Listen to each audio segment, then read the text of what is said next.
A pesquisa sobre o perfil do egresso da educação à distância, ela surge muito a partir de um grupo, né, que é composto por professores da Universidade de Brasília, da UF, da Federal Fluminense, da UFPEL e do Instituto Federal Tecnológico de Brasília, né, que tem uma preocupação com a manutenção, né, das políticas e os fomentos, né, necessários para a gente continuar ofertando os cursos à distância. A preocupação maior é saber quais são os efeitos de um diploma para os alunos que são residentes em municípios pequenos e que adquiriram sua formação por meio da modalidade educação à distância.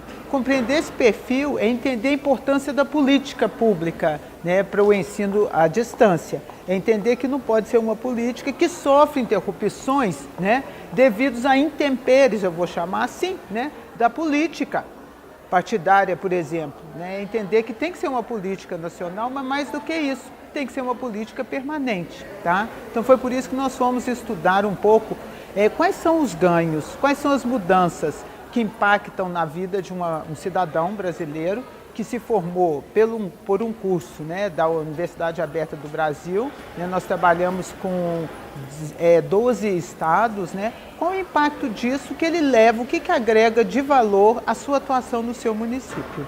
Tá? Essa foi a principal contribuição da pesquisa. Então, essa pesquisa, eu vou falar um pouquinho dos resultados dela, né, para a gente poder entender por que é importante entrarmos, né, num trabalho, né, de investigação dos resultados, dos efeitos, dos benefícios ou dos impactos de um curso superior, né, para populações que estão em regiões, em cidades pequenas, de pequeno porte, que não teriam acesso a uma outra faculdade ou universidade se não fosse pela UAB. Né? Os resultados nos trazem que o grupo, participou da nossa pesquisa, foi um survey online, 84 pessoas, né?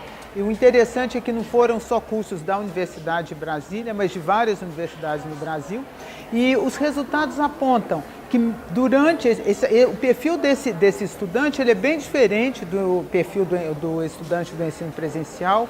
A idade média é 39, 40 anos de idade. Né? É um estudante que durante o curso, a maioria deles, né, trabalhou durante o curso, tá? Então eles dividiam, né, a sua vida social, trabalho, o emprego, né, sua ocupação e mais as horas que são necessárias de estudo. E principalmente o que demonstra ao longo do estudo é que até do início do curso até a sua formação, ele agrega valores e competências, tá, profissionais que alavancam o seu salário. Né? Por exemplo, nós tínhamos pessoas que relatam que no início do curso percebiam entre 1 e 2 salários mínimos e nós tivemos um deslocamento grande do número de pessoas que passam a perceber entre 3 e 4 salários mínimos.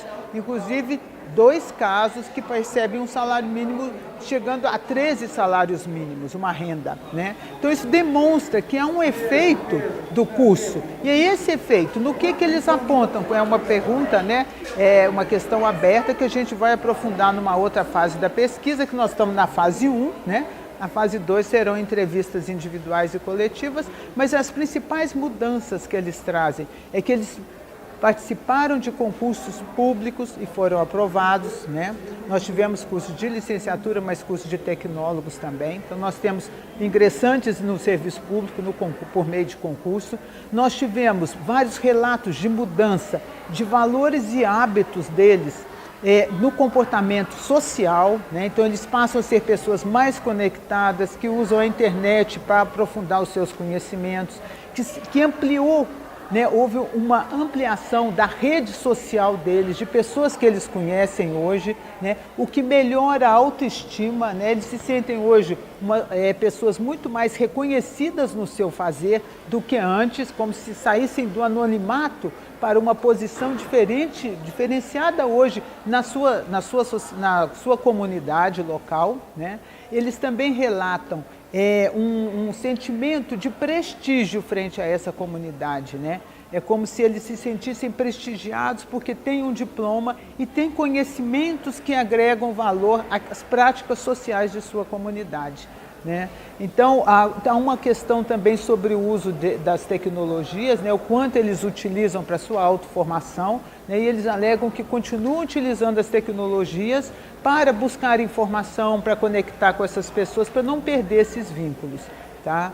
Então, essa dimensão, né, que a gente considera uma dimensão muito humanista, né, de quando você democratiza o conhecimento, né, então você tem um impacto diretamente no modo de vida da pessoa, né, na inserção laboral dessa pessoa, né. Isso para a gente é o que traz o valor da importância da política da educação à distância no ensino superior, que foi exatamente o foco do nosso trabalho, que ela permaneça, né? Porque é só assim que a gente consegue chegar, né, nesses rincões,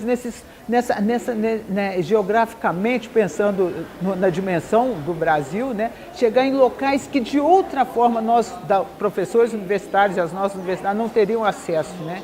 Então nós estamos confirmando que a democratização do conhecimento, ela leva a uma formação agregada, ela agrega uma formação a esse cidadão, ela agrega um novo olhar e uma nova postura no mercado de trabalho, um sentimento de autorreconhecimento e de prestígio social.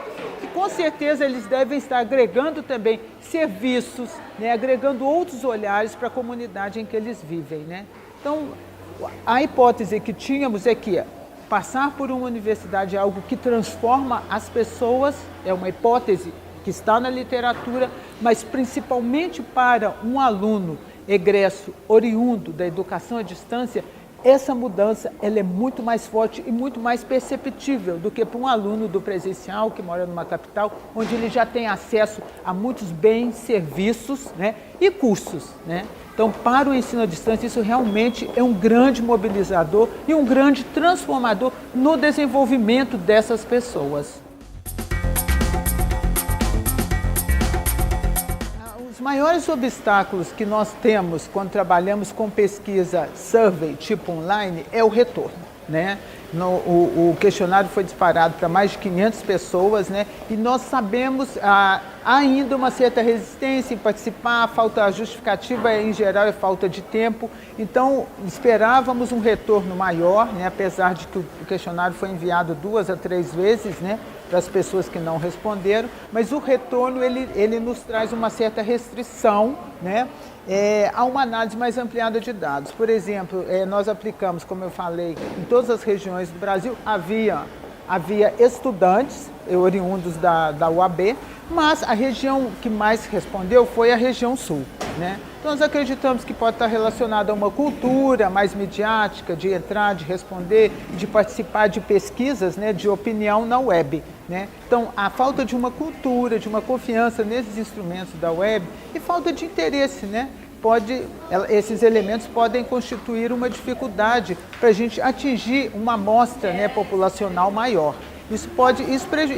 Geralmente isso prejudica os nossos resultados, porque limita um pouco as possibilidades de generalização.